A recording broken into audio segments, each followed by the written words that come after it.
Hello students and welcome to video 3 in chapter 2.4, motivation and demotivation. So in the first video we did financial rewards, in the second video we did non-financial rewards and types of training.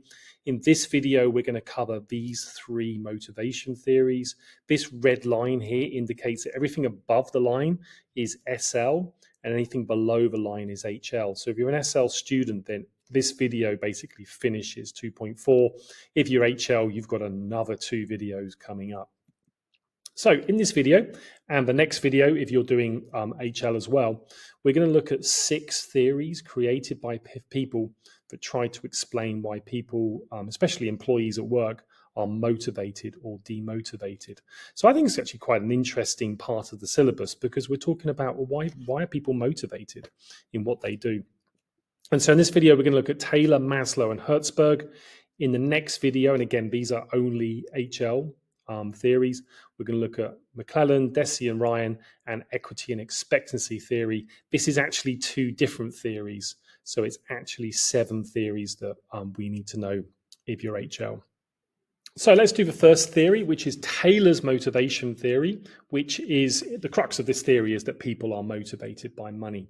And this was part of what Taylor did, which was called scientific management. And he did this all the way back in 1911. So this is over a century ago. So if you're thinking to yourself that, well, people are motivated by money, but there are other things as well, then this is over 100 years old, this theory. So that's one of the weaknesses of it. But it's really important because it was one of the first formal attempts to measure motivation. And he was doing this around the time that Henry Ford was mass producing the Ford Model T. So it was done in conditions like this where people were working in production factories. And his theory was based on, again, scientific management, which was he wanted to maximize productivity by experimenting with different ways to perform a task. So it was like a scientific approach to production within a factory. So maybe we move machinery around, we put people in different places, and we measure how long it takes to do things. And then we choose the method which takes the least time, basically. So that was why it was called scientific.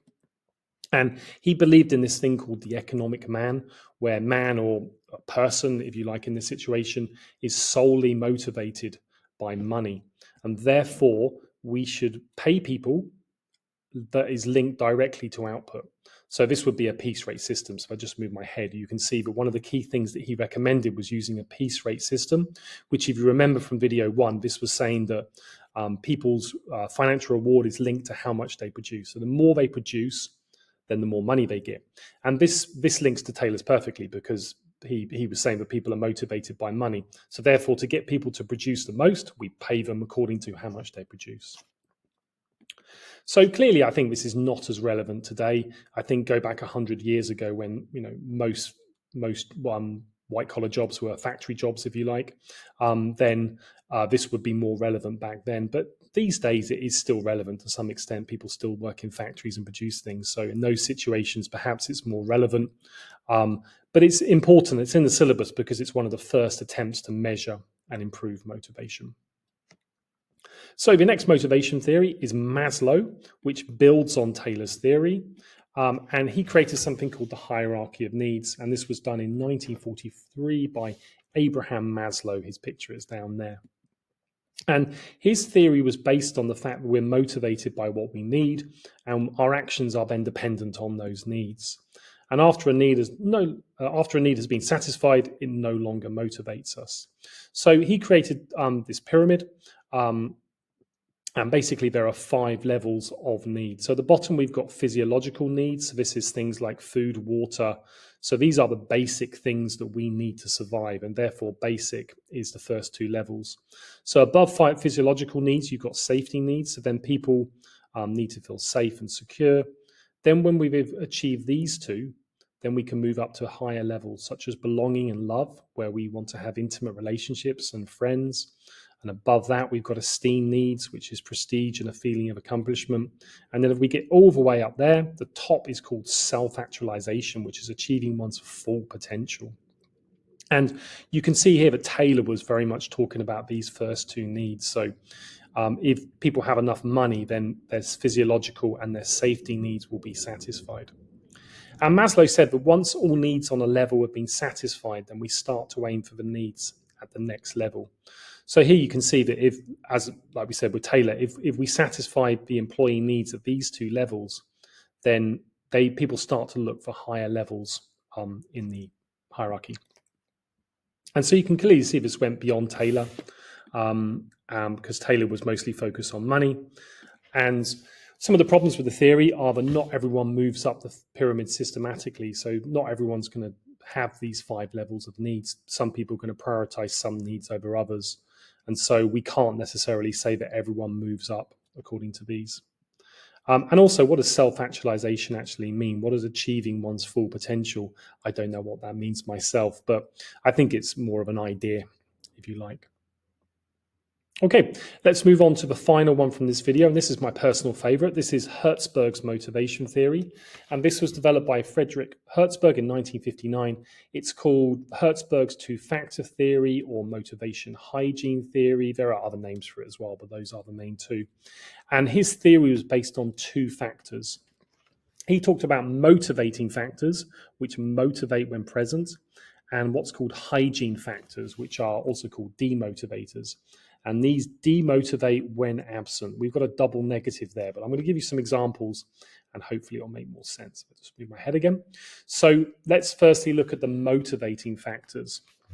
So according to this, we've got motivating factors of things like achievement, recognition, the work itself being interesting, having more responsibility, advancing your career, growing as a person. And Hertzberg argued that these are things that motivate people. So when these are present, when people are recognized for their work, they feel achievement in their job. When these are present, these actually motivate people. And you can see all of these are actually more psychological. These are more sort of in the head, things like the feeling of recognition, having responsibility, but these are more psychological factors, if you like. And these link to Maslow's self-actualization and esteem. And if we link this back to Taylor, you can see that Taylor didn't acknowledge any of these. On the other hand, we've got hygiene factors or demotivating factors. So these are things like bureaucracy, so paperwork within the organization, relationship with colleagues, work conditions, status within the company, salary and financial rewards, and job security. And Hertzberg said that these do not motivate, which is a bit weird. So he's basically saying that things like salary do not motivate. And we'll come to why in a minute. But they demotivate if they are not met. And these relate more to Maslow's physiological safety and belonging needs. And so the implication of this is that here, high salaries can lower dissatisfaction, but will not lead to higher levels of motivation. And this is because high salaries are quickly taken for granted. So for example, let's use that. Let's say we give an employee a 10% increase in their salary. Now, in the short term, that person probably will be more motivated. They'll be like, oh, 10% increase in salary. Yes, I love my job. I'm going to work harder. But after a few months, that 10% becomes the normal. So their salary becomes normal.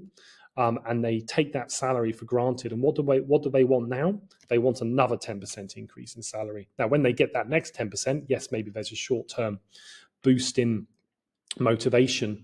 But in terms of long-term motivation, that 10% is only going to motivate for a short amount of time. On the other hand, Hertzberg said the real motivation comes through interesting and challenging work. So his argument is things like if we give employees a sense of achievement, we help them grow as people, we give them recognition. This is how we get long-term motivation. And therefore, as a business, the business needs to remove dissatisfaction and then create satisfaction. So if these are not met, then they're going to cause dissatisfaction. But the real way to motivate people is actually to do these. Now, within my job as a teacher, the work itself is what's motivating. I think most teachers become teacher because the work itself is motivating. So that's genuinely what motivates me. An example of a hygiene factor for me is the photocopier. So I've worked in places where the photocopier breaks down a lot. And when the photocopier breaks down, it's really, really frustrating. And so they demotivate if they're not met. If we don't have, the school doesn't have a good photocopier, it's annoying and it demotivates. But if the school has a good photocopier, it doesn't motivate people. So these hygiene factors don't motivate people. The photocopier doesn't motivate me as a teacher. But if it breaks down or it's not present, then it demotivates. And that's what Hertzberg meant by hygiene factors. So how might these be used in a question or an exam? So here's some examples. So an AO3 question might be: use two motivation theories, evaluate whether company X should blah, blah, blah. For example, evaluate whether company, as a typo there, whether company X should move to performance-related pay.